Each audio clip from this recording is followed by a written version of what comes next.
The next Lee and Ian podcast is approaching the station. Please step aside.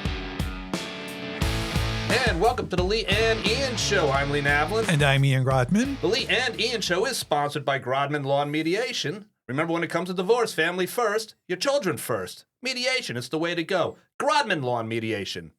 And if you want to check out my latest, it's LeeNavlinBooks.com. Check it out. Thank you, Ian. When I'm not recording a podcast, I'm writing books. That's LeeNavlinBooks.com. Ian, I know when people look at me, they say, hey, look at that guy, Mr. Rock and Roll. So when I say They do? They do. They call me that all the time, Mr. Rock and Roll, Ian. They really do. Okay. Yeah. I know you don't because... Well, I know what an intellectual you that's are. right, so yes. Yeah. Yeah, you don't know the dark side of me. Right, yeah, So, exactly. But so, Ian, I know when I say that with confidence, we have the real Mr. Rock and Roll. He is he's a best-selling author. Yes, he is. He's a frequent contributor to the Wall Street Journal Yes, and he Guitar is. World, to name just a few.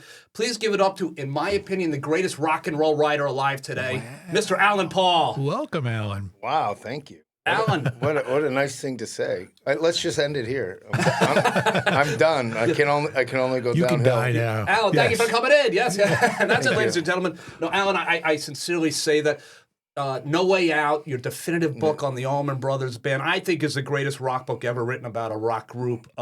You've written so many other books, but that, of course, is, I think, the one that people probably have read. That's your bestseller, right? It's actually not. It's an interesting conundrum. No, conundrum's not the right word. Paradox. It definitely is what I'm best known for, but Texas Flood, my Stevie Ray Vaughan biography, has that's an sold awesome more than One Way Out. It's surprising even to me because it doesn't get talked about as much. I'm not as well known for it amongst I think people just read that book as the Stevie Ray Vaughan The real biography, hardcore and fans. I have a co-writer on that, Andy Aladort, who's a longtime friend. I'm very, very proud of it. But the Allman Brothers have been much more part of my life and my identity. I'm so associated with them. Yeah. I don't know. I should look at the sales numbers again. But See if the Allmans are catching up. But yeah, well, there was never Stevie Ray Vaughan, and we got way less money from the publisher because it was a little bit of a sell job to make them understand.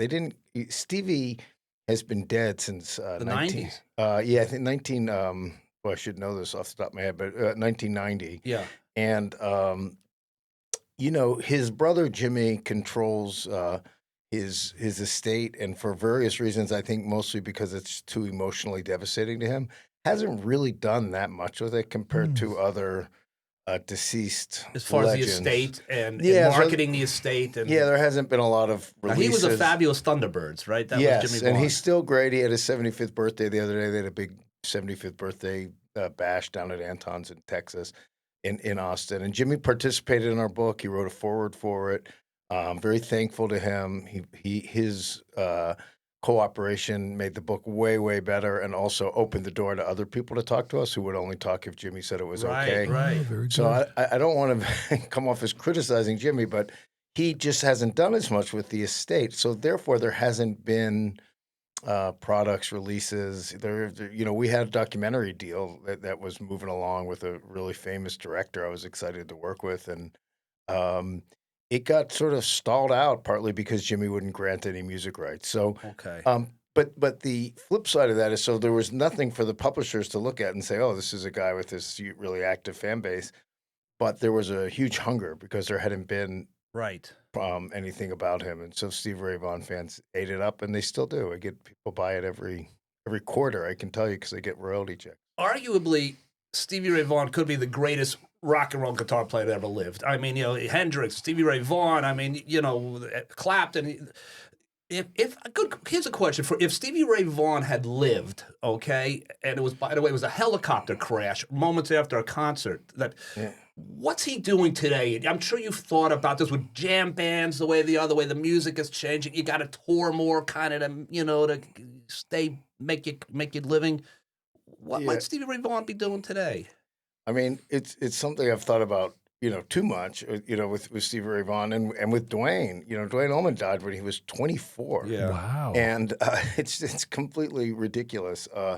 he was 24, and he had done Right. We have kids that age today. Yeah. he's almost younger than all my kids. My youngest is still not 24, but Yeah. yeah, he had already formed the Allman Brothers, recorded 2.5 studio albums, and at Fillmore East, done other things. He recorded Layla. He did all the great session work with Wilson Pickett and Aretha Franklin and other people, and he was 24. Oh my God. Yeah. Stevie, wasn't as young, but in some ways he was only 3 years old. And the reason I say that is because he had gotten sober in 1986. Yeah. And there really was a distinct before and after in Stevie's life. And so he had so much clarity in his playing. It in some ways, it makes it harder to predict what he would have done, because I think that there's a real dividing line. He only recorded 2 albums after he got sober. His last Stevie Ray Vaughan and Double Trouble album, In Step, and Family Style, which was a collaboration with his brother Jimmy.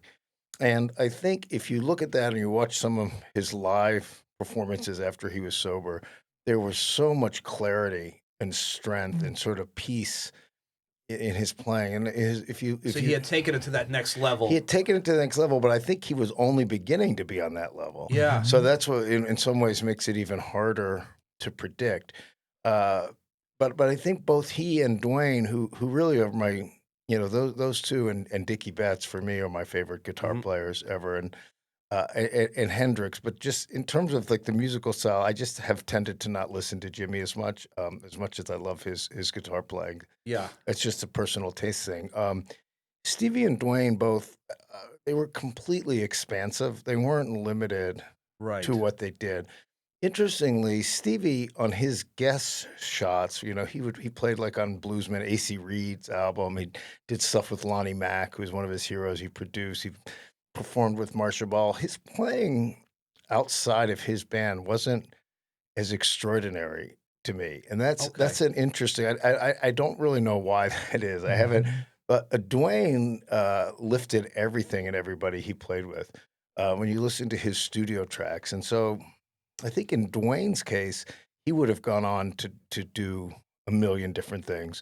I believe the Allman Brothers Band would have stayed together, but it never would have been his only venture. He would have kept doing other things. Right. Stevie, I think, would have kept growing within the context of Double Trouble, his own band, and who knows, maybe he ends up with a different band. But I think he was really committed to those guys. I think he would have kept them, but kept expanding it. Horns, things like that. Anything that could create the next great, unbelievable Stevie Ray Vaughan sound, he would have been open to. His guitar playing was just unbelievable. And I should say, I want to retract a little bit of what I said. The one place where he really did add so much was David Bowie's Let's Dance. And I mean, that, he was a session player basically on Let's Dance before he had come to national attention. He was already well known. I didn't even know that. Yeah, and it completely revitalized David Bowie's career. Yeah. I mean, Let's Dance made him a massive star. That was again. like the next after Ziggy, pop star Stardust, and again. all that. He kind of a little downward, and then the late '80s, I guess it was, right? Or even early '80s. I think it was in 1984. Okay. That completely blew David Bowie back up, and it put Stevie Ray Vaughan on the map, and really led to him becoming a solo artist and getting the deal with Texas Flood and everything. And his playing, he plays on the whole album except 2 or 3 songs. And Let's Dance, the title track is the most obvious. I mean, he sounds like Albert King on that. And in fact, there's a quote in our book. When he got back to Austin, somebody said to him, "Am I allowed to swear?" Yes. Yeah. Somebody said to him, "What'd you do with David Bowie?" And he said, "I just sprayed Albert King all over that motherfucker." That's fantastic. Yeah. So who knows? Bowie and Vaughan, who knows where it would have all gone, like you're saying. Al, let me ask you something. Now, I did Almost Famous, fantastic movie. I think I've read you talking about Almost Famous before. The last scene in the movie, he says to Russell, when he finally gets the interview, he says to Russell, and I'm going to ask you this question. Alan, what do you love about music? Yeah, well, before I answer that, and I will answer it, Yeah, Almost Famous, of course, I loved. I, and I've become pretty. I wouldn't say friendly, but I have a good relationship with Cameron Crowe. Mhm. Came completely out of the work. I met him when he was the producer of this David Crosby documentary, Yeah. and I profiled Crosby for the Wall Street Journal when that was coming out. And I went to a press day at the Asbury Park Film Festival, and Crosby and Cameron were there. And I met Cameron, and I brought a copy of One Way Out to give him, and he had it, and he complimented me on it, and What a feeling that's got to be. yeah, Yeah. that was actually probably one of my most touching thing, personally meaningful moments because, and then he said, and now that I know him a little more, and he's written his great memoir, Uncool, and I've read it, I get this. He really is like a pack rat and a true fan and memorabilia kind of guy. Yeah. He said, "Oh, I already have it. I read it. It's fantastic, but I'd love a signed copy." Yeah, right. And I was like, You're like, that is pretty. You made my day. Even if you asked for You're a signed asking copy. me for a signed copy. No. I think I literally said, "Well, seriously, like you don't have to say." I mean, he's like, "No, I'd really like it." So I was, one of my favorite signed copies I've ever done of anything Yeah, for sure. sure was Cameron. And in my book, Brothers and Sisters, I told the story pretty extensively of Cameron's encounter with the Allman Brothers and how that led to Almost Famous. And it really was the first time that had all been put together. Very, very proud of that. Now that he's written his memoir, he told his version of it. But in some ways, I extricated even more, only because certainly has more details and depth and certain things, obviously, but he didn't directly connect it back to Almost Famous because his book is about what happened, and my telling of that was about what happened and how it then directly and indirectly led to what became Almost Famous. Right. He didn't do that only because he's focused on this period of time. Yes. But anyhow, yeah. So what do I love about music? Um, like I think it's Bob Marley, right? When it hits, you feel all right. I mean, Yep. it's more of a well, it's just how it makes me feel and how it makes my brain feel. Like my mind opens up, and I think with so much more depth and clarity thanks to music. Yeah. And I often And take. by the way, Alan is a great musician in his own right. I know. Thank Okay. you. Yeah. I'm not a great musician. I'm an okay musician I've with watched good you taste. play. Thank you. I have good taste, and I get great musicians to play with me. That's my key. But I'm not a great musician. I have too much respect for actual great musicians. I never put in the time, and I realize it now. I know it well. Like my friends who really I consider great musicians all went through periods where they played guitar or whatever their instrument was for 8, 10, 12 hours a day. Yeah. Wow. Not that everyone still does that now. Most don't, although a couple people I know do. But I never had that compulsion. I Okay. always was a little bit more of a polymath. Is that the right use of that word? I always had too many other interests, and Well, writing being one of them. yeah, I was yeah, gonna and so say. I did devote myself to writing and reading. Reading is a big part of writing.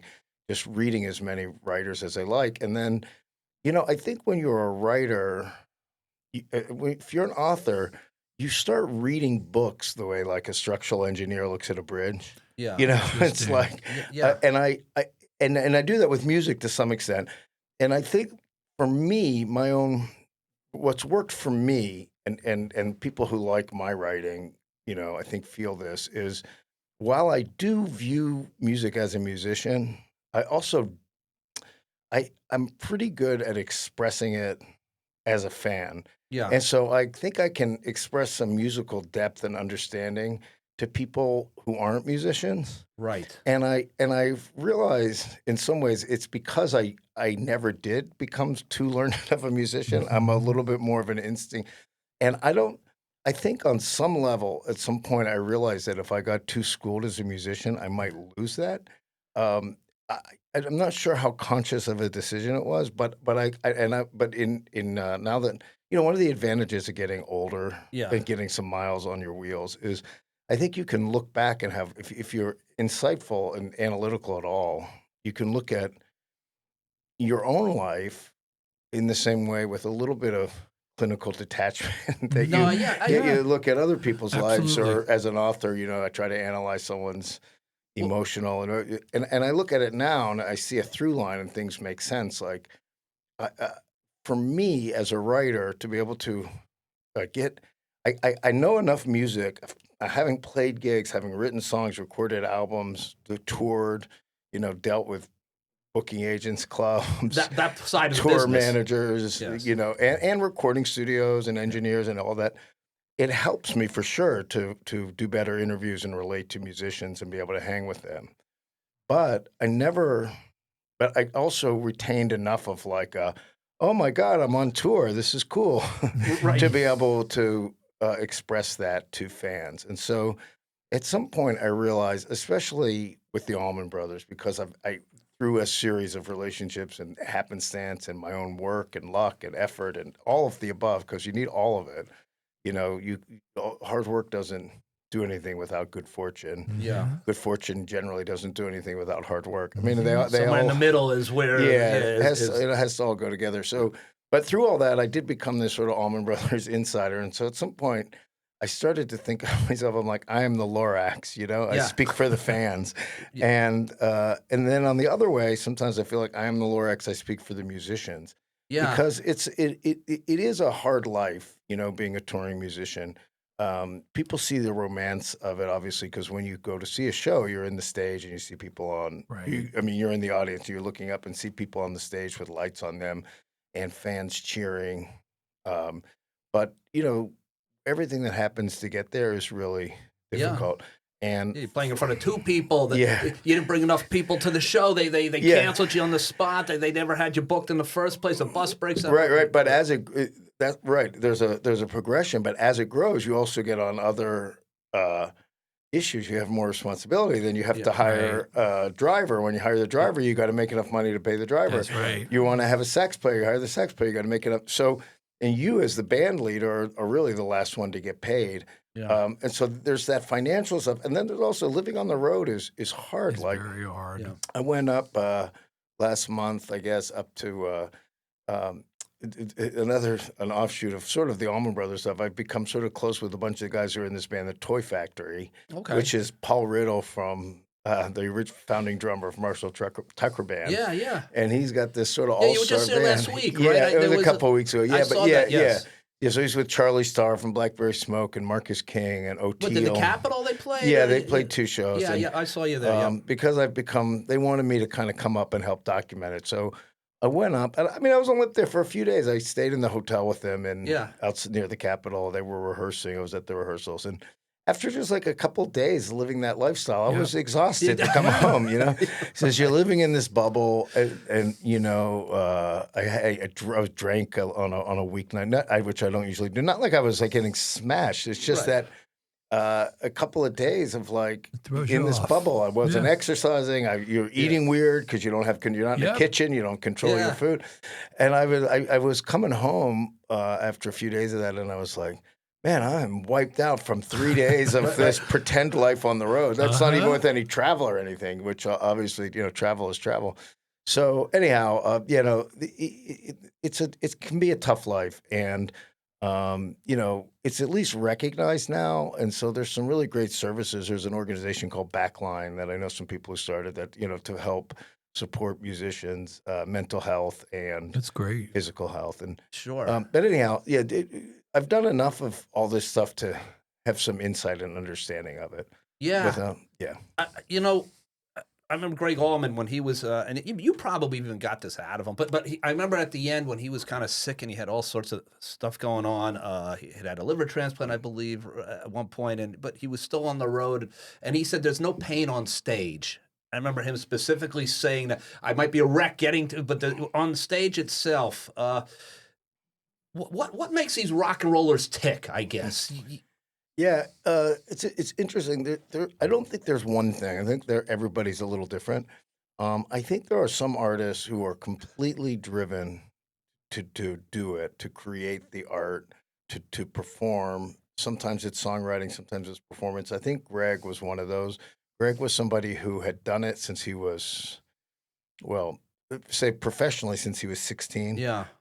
It was his complete life. I'm sure he liked the adoration of fans and on the stage, but I don't think that's what drove him. You know, and it can be all of the above. You know, sometimes people got too much attention from their parents when they were kids. They need to keep that going. Sometimes people got too little attention from their parents when they were kids, and they need the affirmation. Those are the drummers, right? Yeah, and sometimes people are just really, really driven by the need to create the art. Yes. And would be just as happy sitting in a room at home if that was a way to fund it. I think like someone like Joni Mitchell seems to be sort of like that, although I don't know Joni to be clear, but that's my impression. James Taylor, I think, is like that, and sometimes it's all of the above. And what's interesting is every band or organization, musical, is like its own little universe.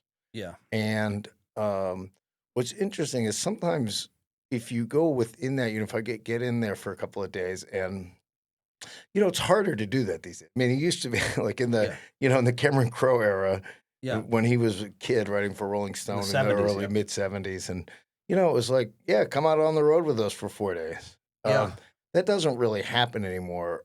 It can still happen with me sometimes, but that's because of like 30 years of developing friendships and relationships, and people trusting me. And you know, the first way you get that trust is to witness a few things that people don't want written about, and you don't write about it. But that's a fine line too, because it's like, well, I'm not here because I'm your best friend. You know, I'm here because You got a job. I got a job to do, and it's a fine line to capture that without being exploitative. I want to get into Alan, how you became the insider, or how you built these relationships. But I would be remiss if I didn't at least bring up, my grandmother used to say, Ian, save your tears for your own. Basically, when somebody close to you dies, that's one thing. But you know, if somebody you don't know. When Bob Weir died a few weeks ago, or I guess a month ago or so, I cried. I'm a big Deadhead. I loved Bobby. I had just seen him at Sphere. I at Dead and Company, Rat Dog.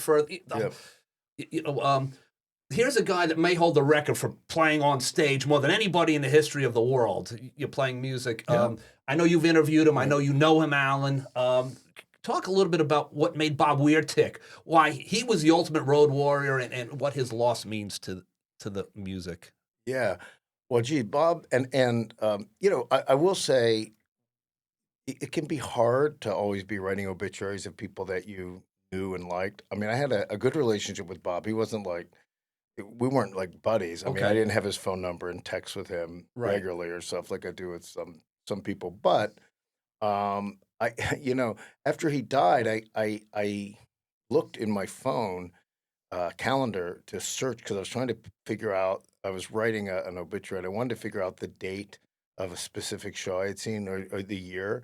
So I just opened up my calendar and I searched for Weir, and like dozens of things came up, including you know, a bunch of interviews and phone calls. And my phone goes back to, I think the calendar goes back to like 2010 or something. But yeah, so I knew Bob pretty well. He was a fascinating character.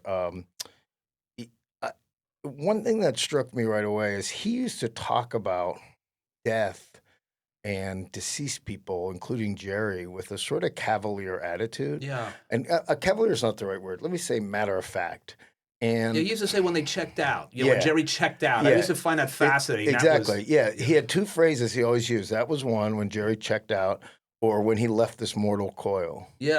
Which to me implied that there was an immortal coil yet to come. And so I was shocked when I heard about Bob. I had some suspicion he was sick, because there was enough smoke signals, but I didn't know anything specifically. He wasn't touring, which was odd. No Wolf Brothers. And the thing that was sort of a tip to me more than anything is, at first, when there was a lot of talk about where he was, his family put out some photos of him on vacation, like in Mexico or something. And so I thought, well, cool, man. Bob's like, he deserves it. And then somebody pointed out, like geotagging or whatever, that those photos were a couple years old. And that was the first time I thought, oh, like they're actively putting out couple-year-old Mhm. photos without not they didn't say Bob is enjoying some that, but Yeah. there was an implication there. So I thought, okay, something's going on, but I didn't know anything. And so when I got the news, I was completely shocked. And then uh,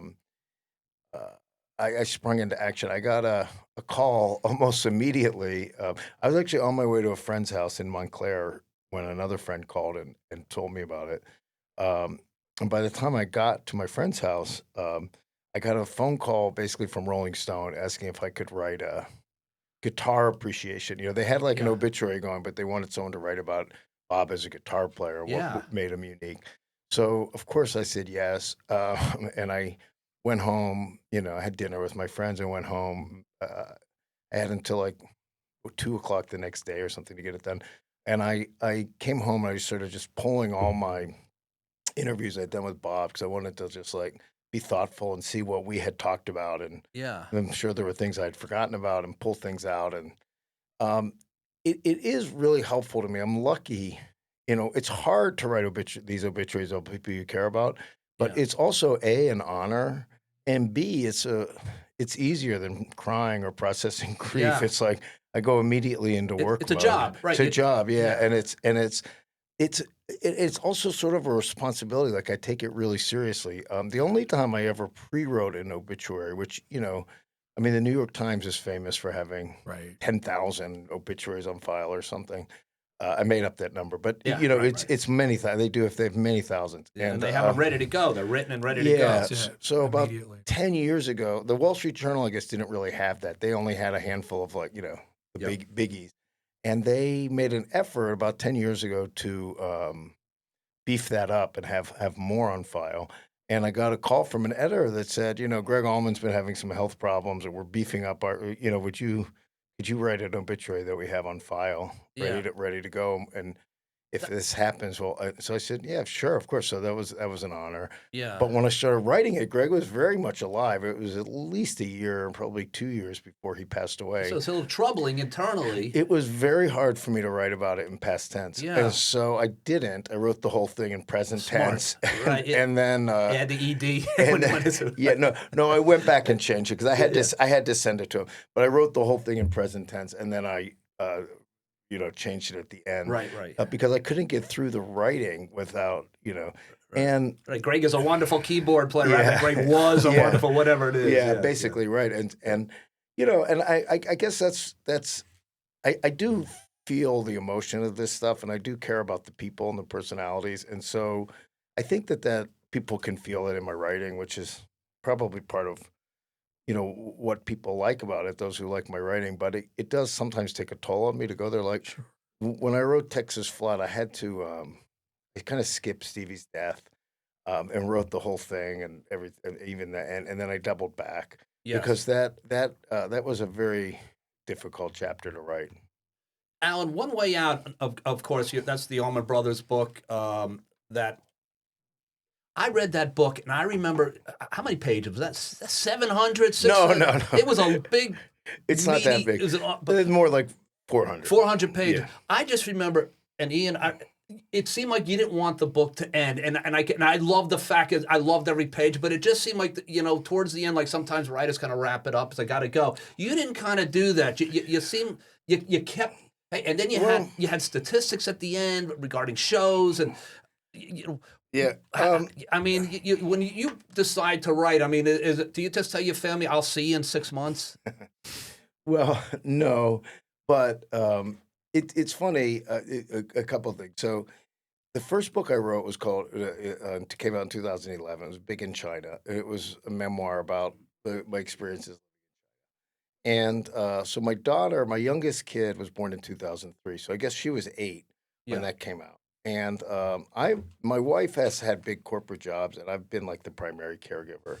And I mean the day-to-day caregiver. My wife's very involved, Now, but she's a journalist herself, Yeah. and well known in her field. yeah. So she's now got a crazy job. She's the president of NBC, Okay. basically. So it's like, but she, you know, for most of all these years when we were raising our kids, she was at the Wall Street Journal Yeah. and doing various jobs. So, um, in terms of like, getting my kids to school, making lunches, picking them up, taking them to doctor's appointment, taking them to soccer practice, whatever, that was me. Yeah. And I didn't feel like writing these books took that much of a toll on stuff. But when I got the contract for One Way Out and sort of happily, proudly announced to my family that I was writing another book, my daughter was really upset. Another one, Dad? Yeah, she was basically like, "Oh no." And that's when I realized, like, oh boy, I guess I did tail off a little bit. And it's not like my kids were going unfed or unclothed, but Right. I would sometimes get deep into a writing, and like at 6 o'clock, one of them would appear at my office door and say, "Dad, what's for dinner?" Right. Yeah, yeah. Say, Yep. "I don't know. What is for dinner?"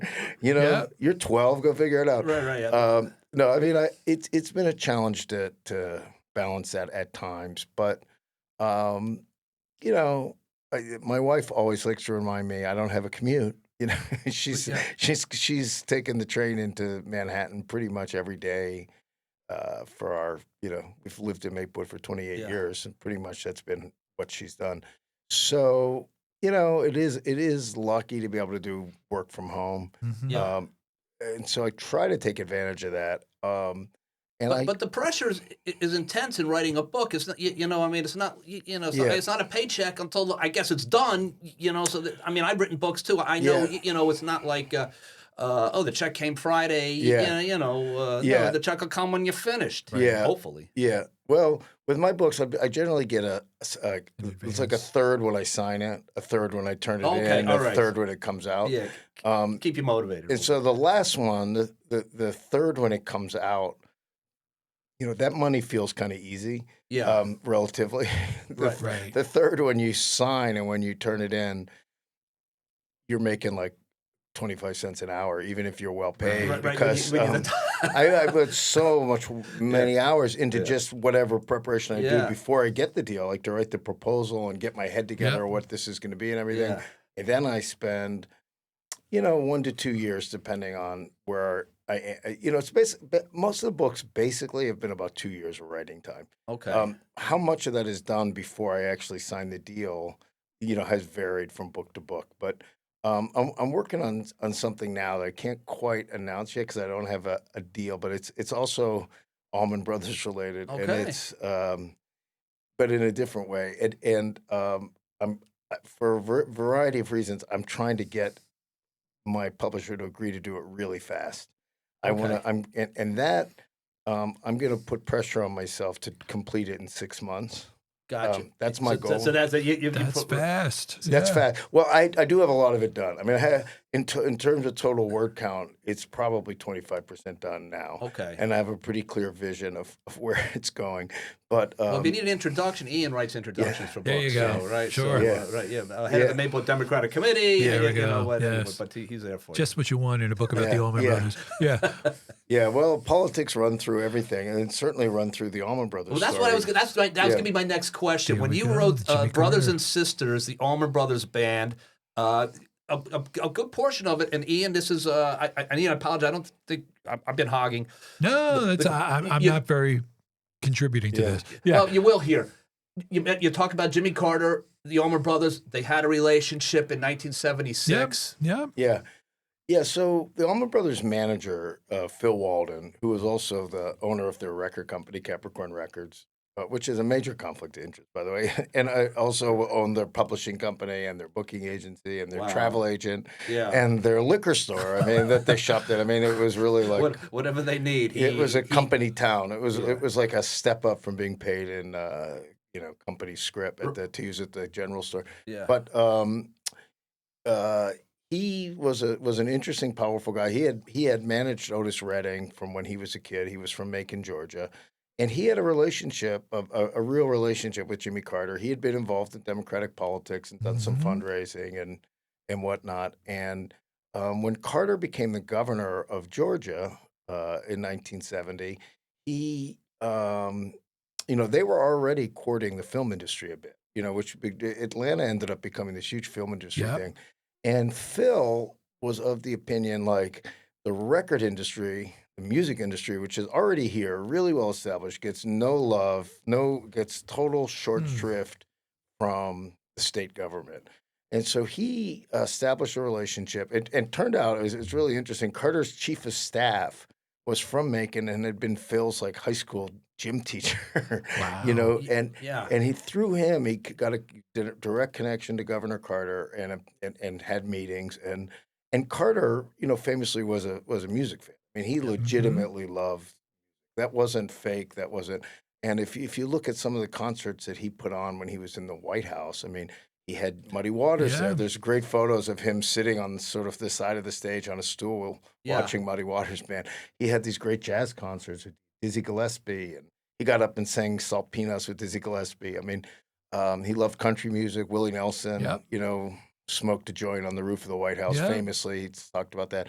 So, you know, broadly speaking, he loved Americana music.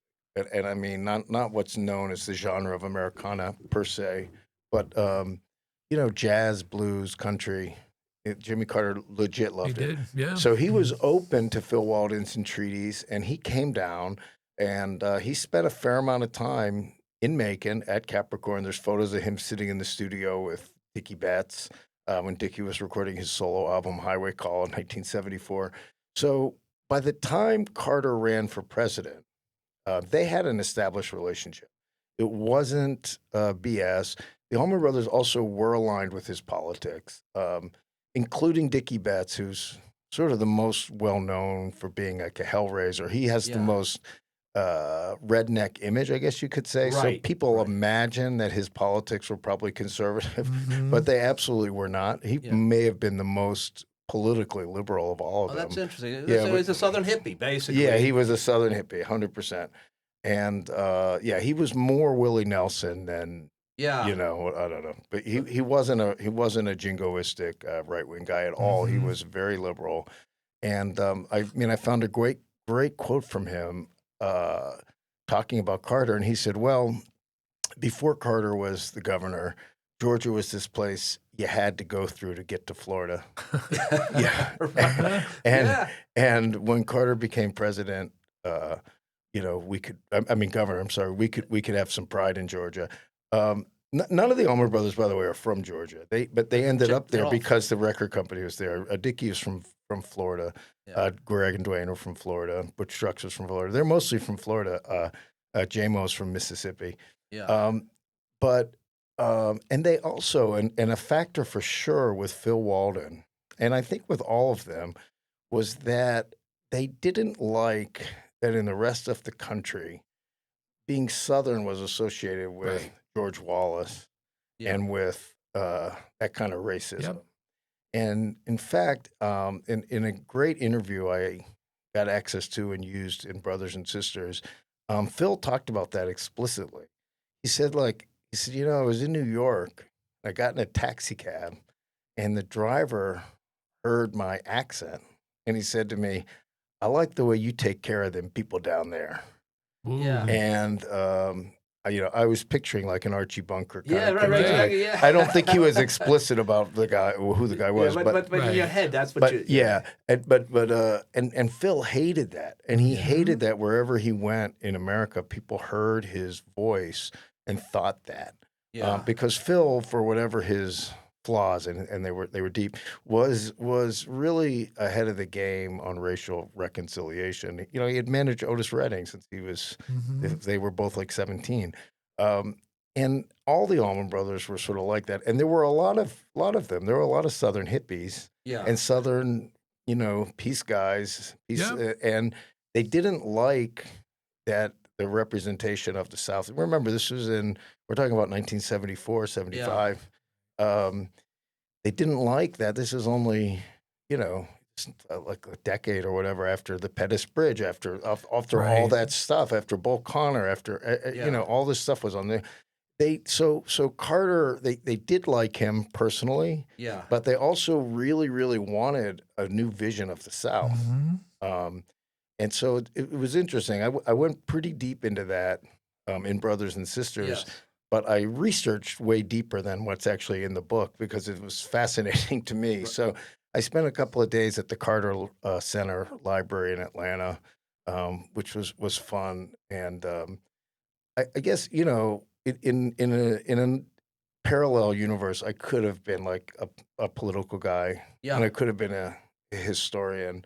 I was like a little too, I like to party a little too much to get into the politics, Yeah. and I was a little too like, That would fit. yeah, I wanted like immediate gratification Mm-hmm. to be a historian. I didn't have the patience to go get a PhD or whatever. But Right. but About Woodrow Wilson or something. yeah, but I had that interest, and so I got to cosplay both of those things in spending a few days at the Carter Center, and they were really really nice to me. It's a fascinating place. Anybody can go. You have to register, and if you have any interest, I have not gone to other presidential libraries, but the Carter Library. it was an interesting experience, and it was a little bit of a fishing expedition because the federal law means that they have to keep really close records of the administration. Mm-hmm. You know, famously, that's what Mm-hmm. Trump was violating, among other things, when he took all that stuff to Mar-a-Lago. But the stuff that I was really interested in was the campaign before he was president.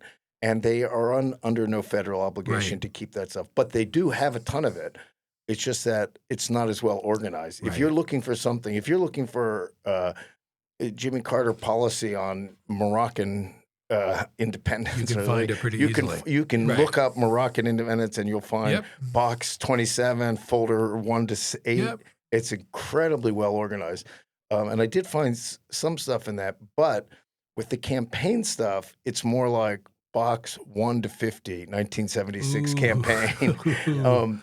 And there is some organization. It's a little better than that. Like you could, but when they just came and dropped a big, Yep. folders of stuff, and I just went through it. And so I found a ton of fascinating stuff, but I also it was really interesting. Like I'm reading all these clips about the primaries, and, Yeah. and this was, obviously at that time, things were very analog Right. to the point that the campaign in each state or city would clip articles out of Mhm. like the, Iowa City Gazette or whatever, and send it back to the campaign in Georgia. And they kept, there were notes on a lot of them that said, like, I think the woman's name was Miriam. It said, Miriam, today's paper. And so I finally looked up who that was, and she was like the press liaison in the Yeah. in the campaign headquarters in Atlanta. Wow. And she got these, that That's was how you would find out what's going on. And when Yeah. they think of me in Iowa, well, we'll cut out some newspaper Right. clips, send them to you. exactly. We'll figure it out. So the campaign chiefs in each state or city were tasked with clipping this stuff and sending it. So anyhow, that was fascinating to me, and I learned a lot about Jimmy Carter. He's sort of a fascinating character. He is. Yeah, yeah. So basically, these Southern hippies are living in the South. They're not thrilled with the reputation of being racist and this, and George Wallace, as you mentioned. Yeah. And so Jimmy Carter kind of is on their radar, and they see in Jimmy Carter, they see the future of the South, which is a progressive guy with Northeastern, I guess, ideals. Maybe if that makes sense, Ian. It's You know, pretty close, yeah, yeah. But a true Southern gentleman at heart. I guess that's. Yeah, and the other person who really helped, and by the way, so Phil Walden's concept, it wasn't just like, okay, the Allman Brothers will do some stuff. He set up, he said, you know what, you should have someone in the campaign who coordinates with the rock world. Yeah. And he said, and I got the guy for you. And he was a friend of his who was a banker, who was bored being a banker, who he just like said, hey, go work for the Carter campaign and That's do this. great.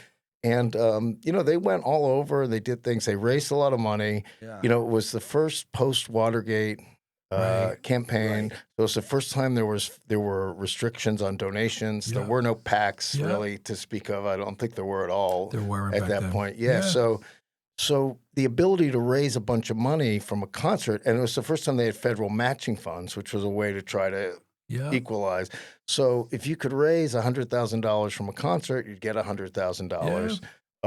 Not everyone in the campaign wanted to do it because it opened up a lot of possibility for fraud, and they were worried that would bite them in the butt. But they got a lot of different people involved. Not all the musicians were as actually aligned with Carter as the Allman Brothers were. Okay.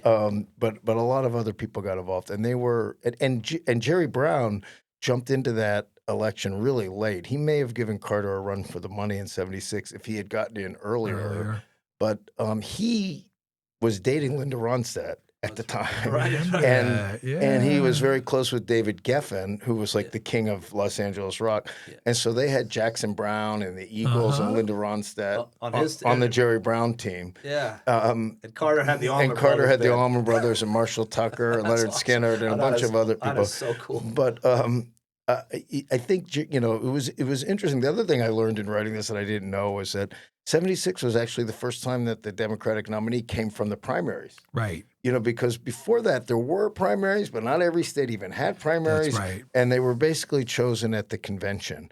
But this was the first time, and this was also like post Watergate reforms that there really was going to be that. And in previous years, Jerry Brown probably could have pulled that off, like getting in It's so true. late. It would have. Right. But he was just too little, too late. And Ama- it changed the whole game because this whole concept of like celebrity endorsements and That's it. funding that really came from That the Jimmy 70s Carter thing. Yeah. Yeah, you're right.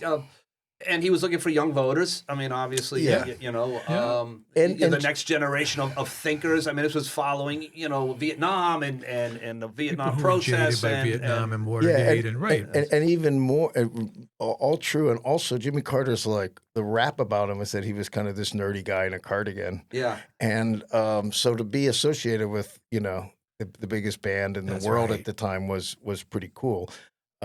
And he, there's a recording of him they did a big concert for him in Providence, Rhode Island in 70, I think it was actually 74, but his primary campaign was running out of money. Yeah. They literally saved him because he may have folded up ship, and they raised a bunch of money at Wow. this and a lot of attention.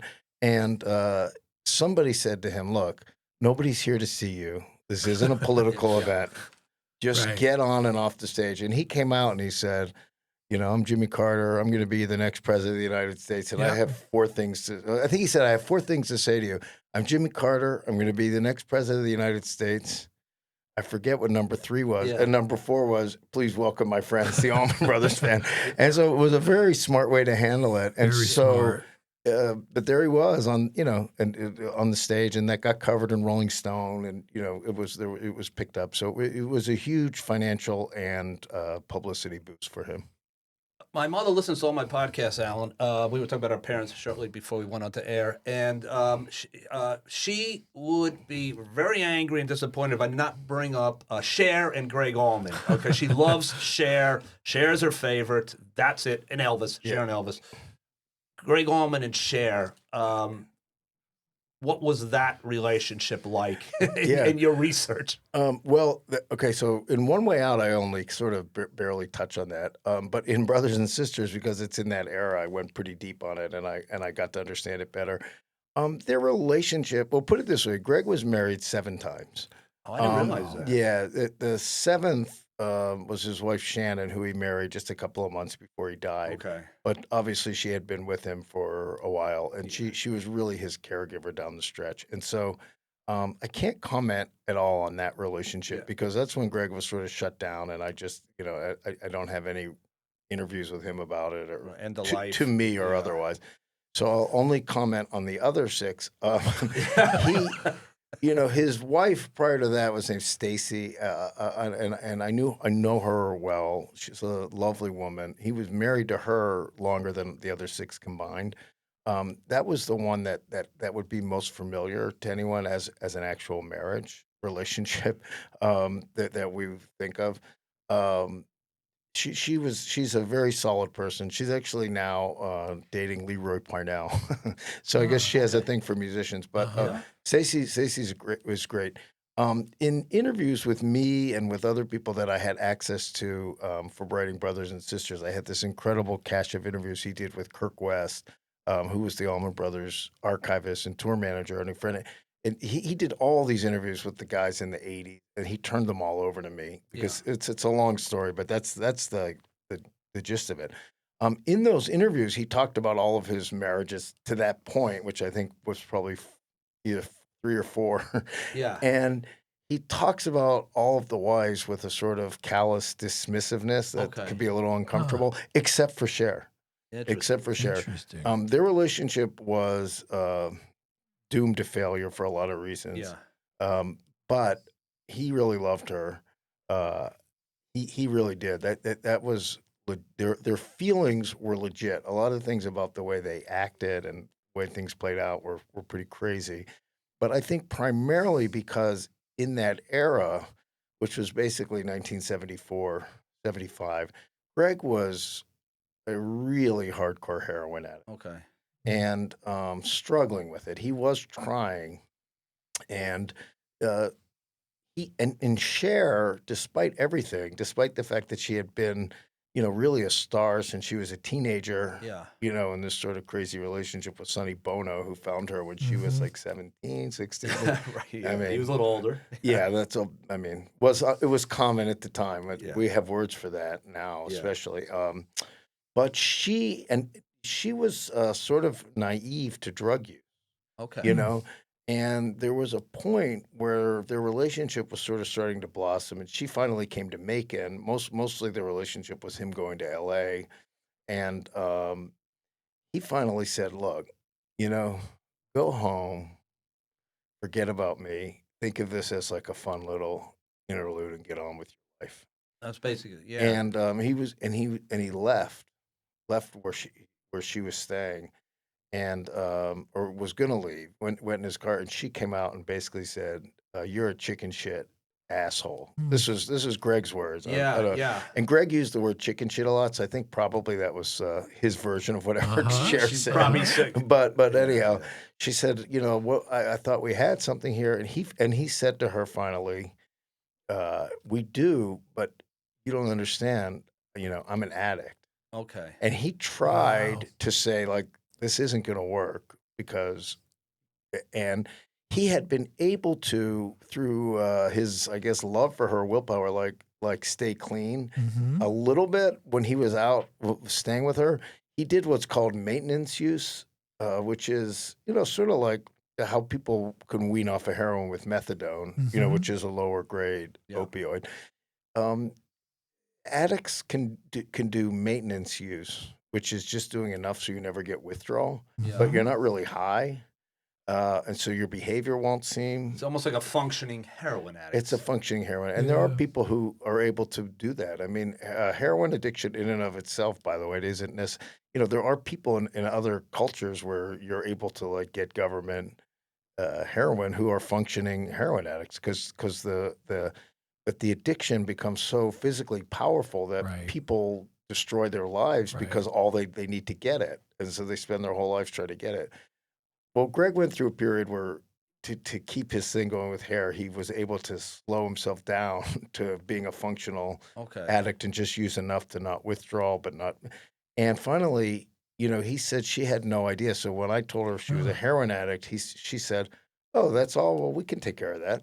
We'll deal Yeah. with that." She viewed it as like, okay, there's a problem. It's a solvable problem. Probably cocaine, heroin, Yeah, whatever it is. so We'll get we to the can fix bottom it. of it. Yeah, so they tried, and but I think that it was really doomed because he couldn't at that point shake the addiction. So Yeah. that really doomed the relation that. But they have a kid together, Elijah, Yeah. who's recently been in the news again for a lot of problems and trouble. Which Musician is in his own right, but he's sad. had his own. Yeah. Yeah. But because they do share that kid, over the years, people within the Allman Brothers organization, I know, like Kirk West, have dealt with Cher a lot, because like Elijah would go on the road with him with the band when he was a teenager. Yeah. And so they would have to deal with Cher and talk to her about pick up this, that, or the other, where Yeah. he's, and nobody has anything bad to say about Cher.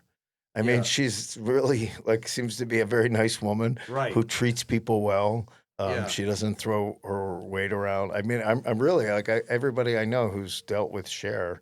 And I was in touch with her on Brothers and Sisters. I was hoping to interview her. Yeah. And ultimately, she declined because she was writing her own memoir at that Yes. exact time. Yeah, right. Which I read her. Yeah. I read of her book. Didn't read her book, but Yeah. my mother read the book. But she sort of. She filled you in. Yes. Well, somebody really close to her was, I'll just put it this way, was authorized to help me with fact checking. Because Okay. so I had all this stuff from Greg, and I didn't want to print stuff about Cher of a really personal nature without having some Mm-hmm. feedback that it was legit. And so I did have some cooperation from Cher and her camp, although I didn't actually talk to her.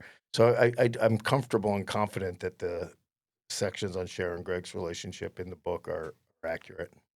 Alan, we only have a few minutes left. I mean, I could talk to you for the next 12 hours about music and your career.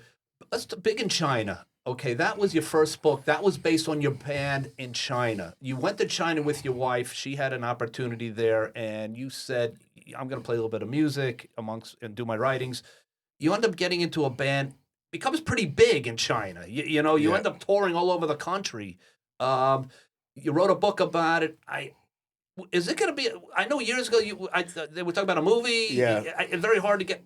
It should be a movie because I've read the book. Thank you. Yeah, Well, the movie is not happening now. now. I have been working on a expanded, updated version of it. I own the rights to it again, partly because I thought maybe if I put this back out there, so it can generate some interest again. And partly because it's just such a great story, and I have some more insight into some of the stuff that happened. I've put that aside because I'm working on this other project that I mentioned, but I will definitely get back to it. My experiences in China were just kind of wild and a lot of fun, and it wasn't just the band, although that was certainly the climax. But I look at it more like I kind of caught this wave in China, before we moved, I was born in Anchorage, Alaska. Just to back up a second, and this will come back around, I promise. Yeah. We went to Alaska. My family went to Alaska because my father, who's a physician, joined the Indian Health Service, which is now the Native American Health Service. And he joined that. It's sort of a branch of the Navy, or it's considered that. It's considered military service.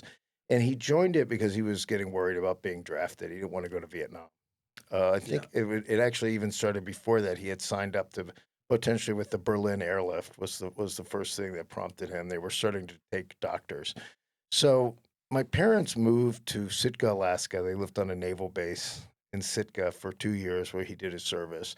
And they liked it so much they went to Anchorage and stayed there for a couple years. Oh, okay. And came very close to just staying up there. And then eventually they wanted their kids to have family around, basically, is what it boiled down to.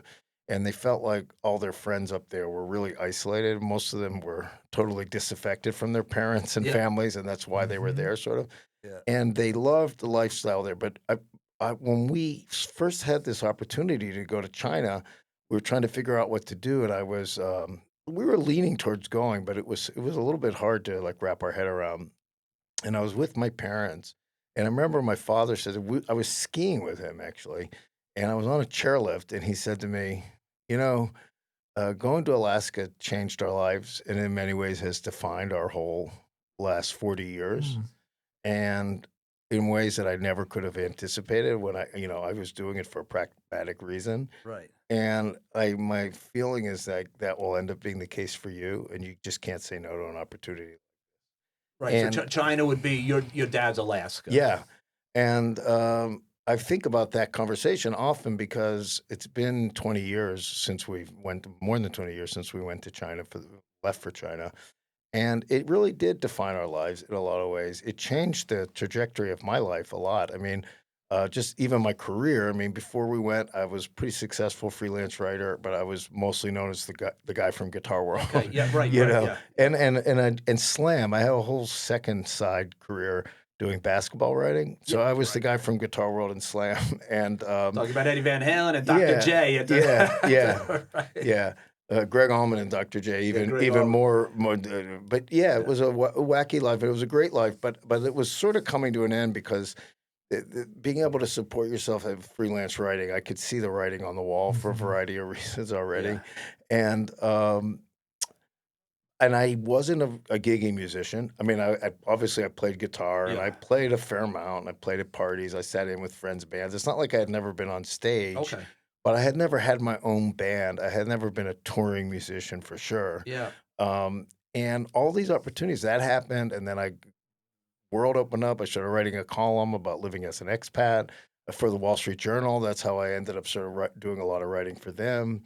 And so then it led to my first book, Big in China. Yeah. Big in China, Butch Trucks from the Allman Brothers read through a kind of crazy circumstance, loved it. Yep. I had known Butch a bit, but my relationship with the Allman Brothers was more with the guitar guys because I came from Guitar World. So at that first it was Dickie Betts and Warren Haynes, and then Derek Trucks, and the bass player is always Alan Woody, and then O'Teal and Greg, because Greg was Greg, and so when I needed certain things, So I did a fair amount of writing with Greg. But Butch, I knew I'd interviewed him a few times. Butch was the drummer, one of the one of the fine. He read Big in China, loved it, and called me up. Oh, okay. I get a phone call out of the blue, you know. Butch Trucks. Yeah. You think one of your friends just goofing on you at first? No. I had a little bit of a warning because the Allman Brothers manager, he called the Allman Brothers manager and asked for my phone number. Gotcha. And he warned me. He said, "Hey, Butch loved Big in China. He asked for your phone number. He might call you. I don't know if he will or not." And like an hour later, he called me, and he just wanted to talk about China. He was fascinated by my experiences playing music in China, which included turning my Chinese bandmates onto the Allman Brothers. And I wrote a chapter about that, and that's what he had read. That was excerpted somewhere, and he read the chapter and then was fascinated and got the book. So. That in a weird way brought me more into the Allman Brothers world. And Butch, when I told him a year or two later that I wanted to write a book about the Allman Brothers, Butch was really supportive because he loved Big in China. And he was like, "You're a guy who can write a book, not just like a Guitar World guy." Right. And so that really changed. And then I've never stopped playing gigs. I mean, I started there, and I came back and formed a band here with my friends who had already been jamming with. So, which is a hugely popular band, by the way, for our next podcast. There's two bands. My local band here is called Big in China because we started getting ready to play out and stuff right when I was putting the book out. And I thought, well, gee, I'm spending so much time promoting the title Big in China. I don't want to promote another title. I'll just call the band Big in China. Easy, right? Two birds, one stone. It didn't exactly make sense if you don't know the story. But anyhow, it worked. We had a really, really good run. We're all still good friends, but I've gotten really busy with this other band, Friends of the Brothers, playing Allman Brothers music. And so I haven't quite so Big in China has really slowed down, but one of these days we'll start You're going to ratchet that back up. Yeah. Friends of the Brothers, they played at Maplewood Stock. So when you were there, Maplewood Stock. Okay. Absolutely. All right, so I guess we're going to wrap things up. Alan, again, I would love to have you back, talk more. Right, we need to get into how you got into all this, University of Michigan. We'll do a part 2 when I'm ready to talk about the next we book. can talk about Pittsburgh. You're a Steelers fan, right? I think we can talk 100%. Yeah, grew up in Pittsburgh. Aaron Rodgers, you want him back or... I would prefer someone new. Yeah. Okay, time to move on from Aaron Rodgers. That's how I felt as a Jets fan, but, that's how our quarterbacks didn't work out. But, Ian, all right, so... Thank you. This was great. Thank you, Alan. You're welcome. We'll have you back. All right. For more. Okay, ladies and gentlemen, the Lee and Ian Show until we do it again. Good night. Have a good night.